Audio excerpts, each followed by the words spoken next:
just arrived at the job site about 5:30 in the morning. This is what we'll be doing today.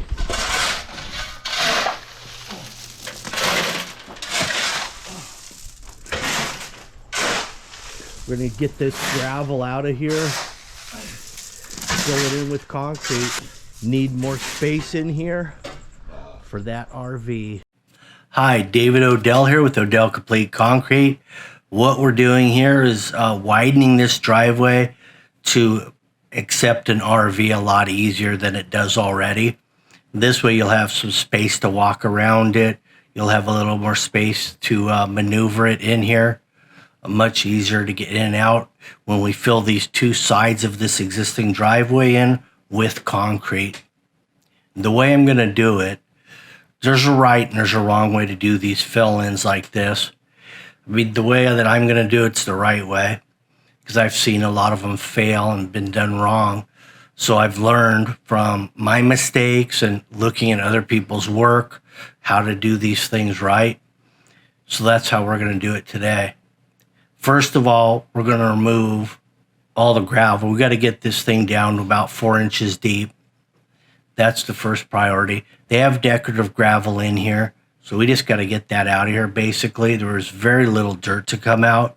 It was mostly just decorative gravel, and that's getting repurposed on the outside of their block wall there in just kind of a gravel area.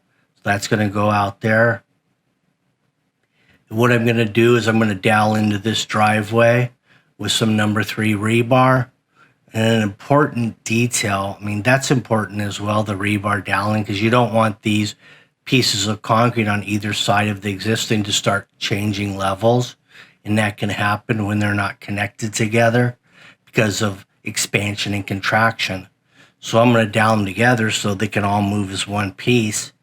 Also, we're going to need some movement away from that house, so I'll put expansion joint along the house and the block wall on both sides of the driveway, and that way it'll have freedom of movement and it'll be doweled to the existing driveway. So we're going to have the best of both worlds right here. And doweling positioning is going to be another crucial factor you're going to need to see on this. Where to put the dowels when you have joint spacing at 8 foot. Where does it make most sense to put those dowels? So if anybody knows where those dowels should be to make the most sense, let me know in the comments before watching the end of this video. So I have a theory on, you notice I'm wearing a back brace. What I do typically on the back braces is I wear them from the start of the job in the morning for about two hours just to get warmed up, because I've noticed that back problems usually occur early in the morning when you're not warmed up or stretched. So if you wear the back brace for a couple hours in the morning just to get you over the hump to where you're warmed up, limber, feeling decent, you can just get rid of it at that point. But that's how it works for me anyway, and I think it's kind of common that when you're crawling out of bed and you're going to lift, a lot of weights, throwing shovels and wheelbarrows around, your body's not really used to that early in the morning. So you wear it about 2 hours and you get over the hump there. So that's how I do it. It works for me. That's trial and error. Long time of trial and error to figure that out. Right now I'm gluing that expansion foam on. I'm using 3M spray adhesive. And when I spray that on there, I'm spraying it on the wall and I'm spraying it on the foam, so I'm hitting both sides. Now I'm using the level. I'm just getting some good cross slope, because everything's got to slope to that wall and percolate through those weep holes. Chalk lines going on. Here's another crucial thing.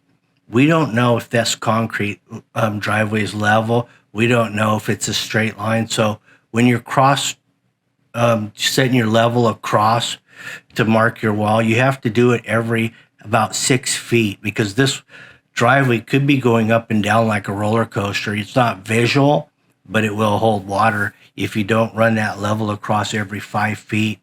Because if you were just to do it on both ends with your level and get your cross slope and then snap a line, You might be behind the metal because this driveway could be concaved.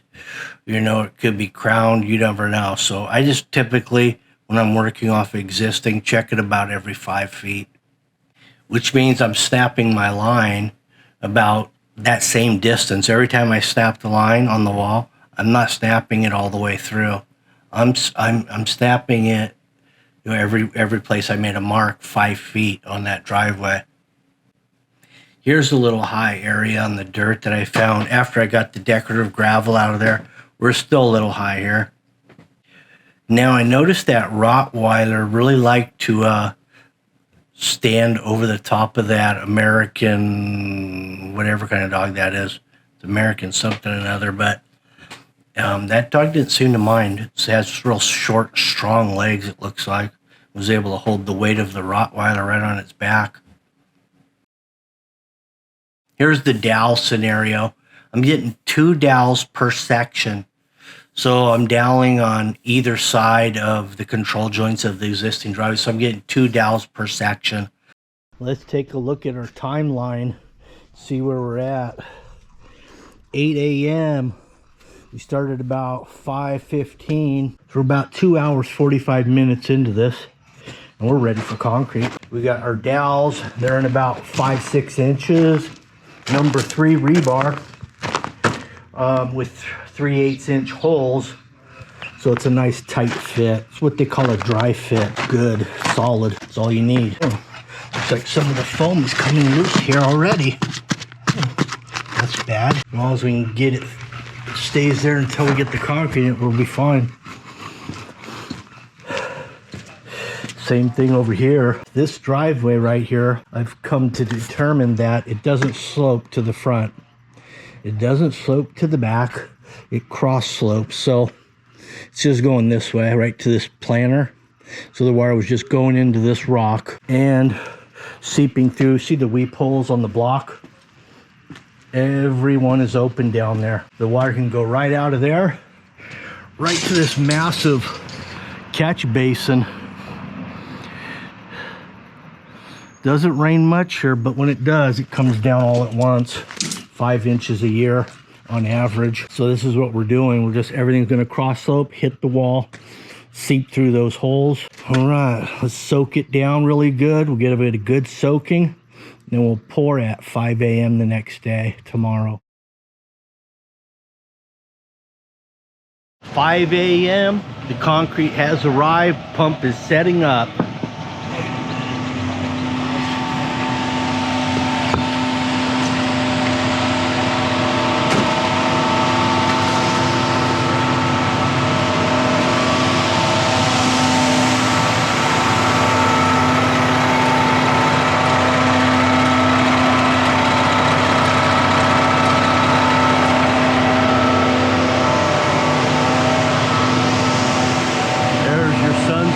Starting to peek over.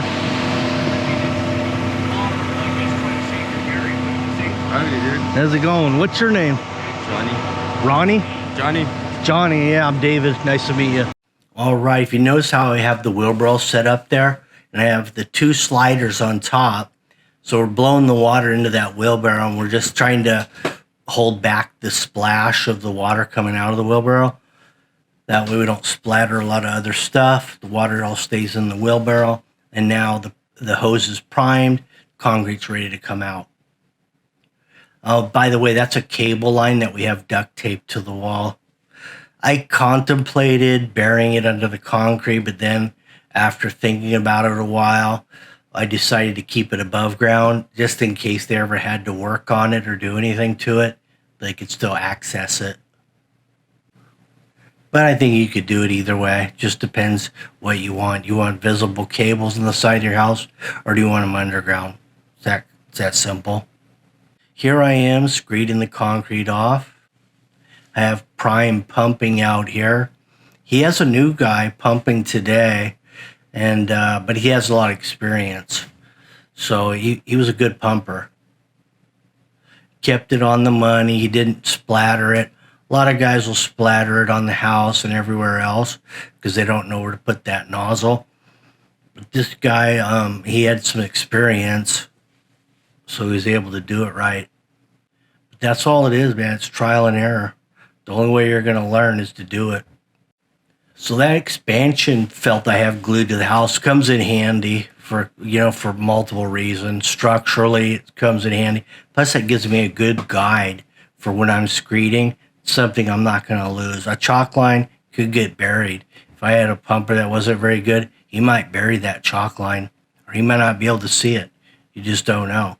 Maybe I have good eyes, whatever, but with something as big as expansion joint, it's hard to not see that. So on the rebar, I put a couple rebars in here for the heck of it, but they're setting on top of those dowels, which is ideal. You want them on top and not underneath. And the reason that is because when there is pressure on those dowels with the rebar over the top, you're less likely to knock the concrete off the top of those dowels because you have horizontal over the top, spreading that pressure out lengthwise. Yeah, I've seen dowels pop right through the side of concrete, right through the top of concrete, from pressure on the concrete. So if you have a dowel, a bar over the top, it kind of just makes it work. Here's the final splash going in. This was 3.5 yards, and I didn't really over order on this, so I graded it right and just ordered the exact amount I needed. And this is a nice mix. It's not too wet, as you can see, but it's still workable. Also, I have fiber mesh in here. Even though I had 3.5 yards, I only put a pound of fiber in here. I never go pound per yard. It's just too much for me to do a nice finish, but I still want the benefits of it. So I usually do half of whatever they think they want to throw in there. They say I want 10 pounds for 10 yards. I just really want 5. Here's Big Blue, and she's a real beauty because she's 3 foot wide. And this is about a 3.5 foot opening, so it fits real nicely through here. It's heavy, it's flat, it's big. So it just lays it down really nice. Now my 3 foot cutter, as you can see what I've done here, I'm not snapping lines through the joint. I'm just starting back on the existing about half the length of this cutter. And that gives me a starting point that's straight with the existing.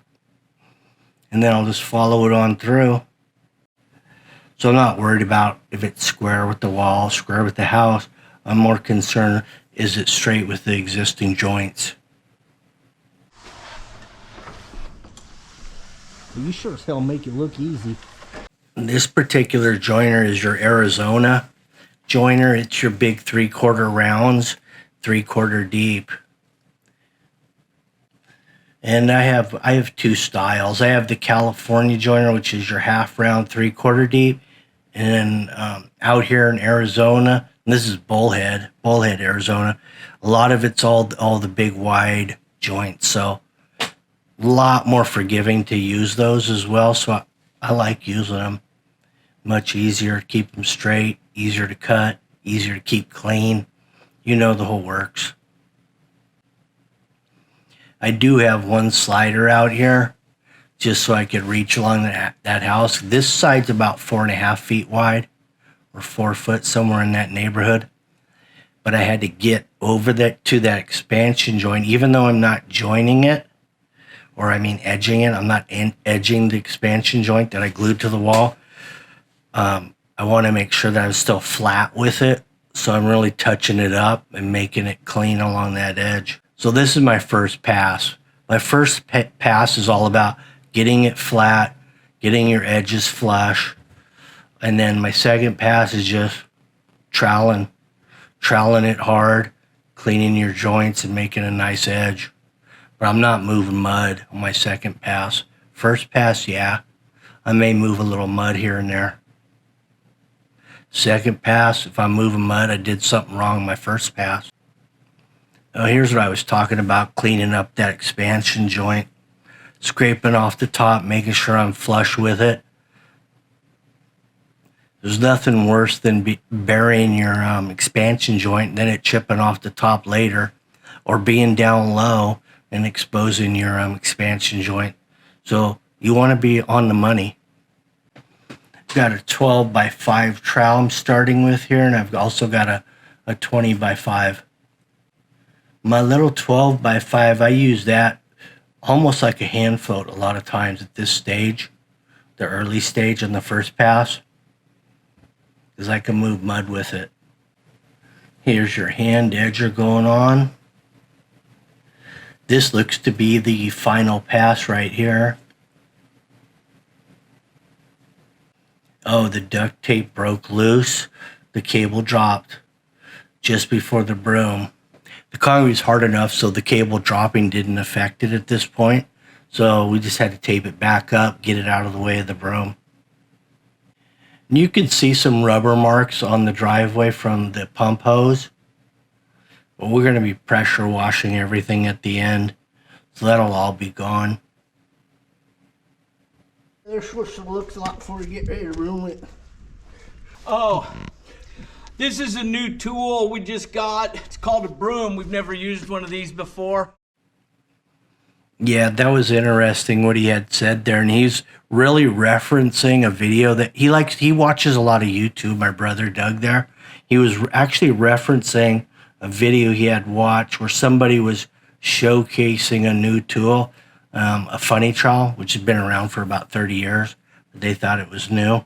They hadn't seen it yet. So he was really just kind of showcasing a broom and that kind of same idea that, oh, this is new to me. So this is the very next day, about 9 a.m., I believe, somewhere in that area. We had stopped over at a different job prior to this, so this is our second one of the day. Out here in AZ, we start at 5 a.m. We try to beat the heat. We get about, for me personally, I'm getting about 4 to 5 hours in a day. And that's as much as I'm really willing to negotiate out here in this heat, because it gets up to about, 112, 115, that neighborhood. Here's day 2. About 9 a.m. and look how fast this stuff cures out here. That dog's not real happy with me. See? Well, look, here's all the water drains. You can see it here. We get 5 inches, a year, so I'm not real concerned. This will evaporate in probably 30 minutes. Yeah. It's still draining through that weed pole, just a slow drain. Let's see if I can get some bubbles in here. See those bubbles? Watch where they go. Oh, they're swirling. He's scared. And they're heading towards the wall. Boom. Perfect. The next project, I'm widening this opening here. I'm making, going to be a dual swing rod iron still, but going to go all the way to that column, all the way to the end. I'm going to add a new column there at the end of the block. So we'll have a 20-foot opening here. That's next. But stay tuned for that one. It's going to be a beauty as well. Have a good one.